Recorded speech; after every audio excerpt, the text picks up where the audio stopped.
Hey everyone, and welcome back. This is Devlog 2 for Even Heroes Die. So, quick recap, I just released the game's first demo last month, so be sure to check that out and tell me what you think. This is a really cool part of the project because it's so early, no one really knows about it yet, which means if you do participate, your opinions are much more likely to be heard, and you can really steer the progress of the game in a better direction. Speaking of which, I did get some useful feedback from you guys after my last video. Got some comments about the background colors making it difficult to see, particularly in the forest area. I also heard that many of the enemies were tough to see, namely the spider and the bat, so like 2/3 of the enemies. Tried to make the forest colors a little less busy, sticking to fewer, less saturated colors for the background. I think it's a little less pretty to look at on its own, but I need to start thinking about how everything fits together instead of making things look good in isolation. I made the spider and the bat a light brown color. I feel like you can see them a bit better now. Just want to quickly remind you that I'm a super amateur artist, pixel artist, everything. Basically just picked some of it up so this game wouldn't look like poo. People don't really take a game seriously if the art is little boxes and circles, so this is a little bit better, but still a work in progress. So any artists watching this, please let me know. Did I screw something up? Is there anything I can do better? Moving on, I've also been playing with some more complex puzzles for dungeons. I've got chests that can now be blocked by doors that will only open if you solve the room's puzzle. So the door is linked to an arbitrary number of switches within the room. These can be literal switches like things you step on or hit, torches you need to light up, maybe an enemy you need to kill. They could be anything, the point is that I can add a bunch of different kinds. This opens the door to a lot of different types of puzzles. The simplest example would be a switch you could step on to activate. So if all these switches are held down, the door will open. Of course, if one of the items you placed on a switch comes off, the door will shut again. This mechanic of having the door be able to shut actually caused a little more trouble than I thought it would. So it can close on top of the player or other enemies, and it needs to handle that properly so it doesn't clip them into a wall. More importantly, we don't want to close the door on the player and lock him in. The solution was just to place an invisible switch beyond the door, so when the player hits it, it opens it permanently. Since I want to add these switches procedurally, I also need to make sure I don't place them behind the door, for obvious reasons. It took a little longer than expected to get these working right, but I'm pretty happy with them, and now we can reuse them to create many different kinds of puzzles. We do need to be careful though, because there's a fine line between a Zelda-like puzzle and an annoying task that slows down the pace of the game.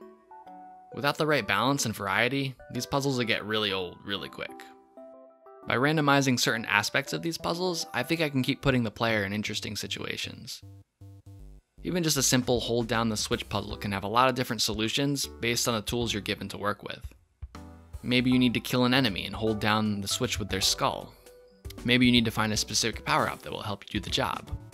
Maybe your only option is a fragile pot that you have to carry over a series of obstacles. Next we have enemies. I was getting a little tired of having only 3, so I made a bunch more.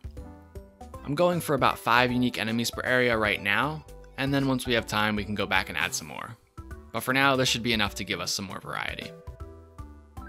So we got this little pumpkin guy. He hops after you, and every once in a while he'll do a big hop. There's this little guy that likes to hide when you get close, but he'll pop out and shoot at you when you're far away. So the trick is to dodge him and then get close before you can hide again, but there are other ways to get him. There's the big spider who will leap at you and lay his little baby spider eggs. These will hatch into those little wall crawling spiders you might have already seen, so you'll want to get rid of the eggs before they hatch. There's a skeleton warrior now who will kind of strafe back and forth when you get close. He'll also come at you with a slash attack. There's the lantern ghost who will float around and do one of 2 things. He'll either lunge at you when he gets close enough, or he'll get above you and shake his lantern, causing embers to rain down on you. We got the fire mage. He'll teleport around and launch fire spells at you. All these fire-based attacks should be able to ignite things too, so you can use your glider to catch some air, or get some extra light in a dark room. Last we have the cannon. It's not really an enemy so much as an obstacle, but if you attack it, it will change its direction. So I'm thinking this could be used for some interesting puzzles. And that's all I've got. Thank you for all your support. Please consider subscribing if you're interested in the project.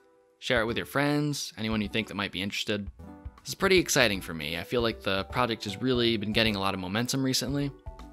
Got the devlogs, there's a demo out, had a really productive month. It's the first commercial game I've ever worked on, and it's a solo project, so still learning a ton. Really, from this point on, it's just going to be a ton of hard work, and I'll come back every month and let you all know how it's going. So you can really follow along right up until we get this thing released. Really think I can do it. We'll start with a Steam release, hopefully in the next year or two. I want this to be a great game, but I also want to spend a sane amount of time developing it, even if that means I need to be a little more disciplined in the features I want to add.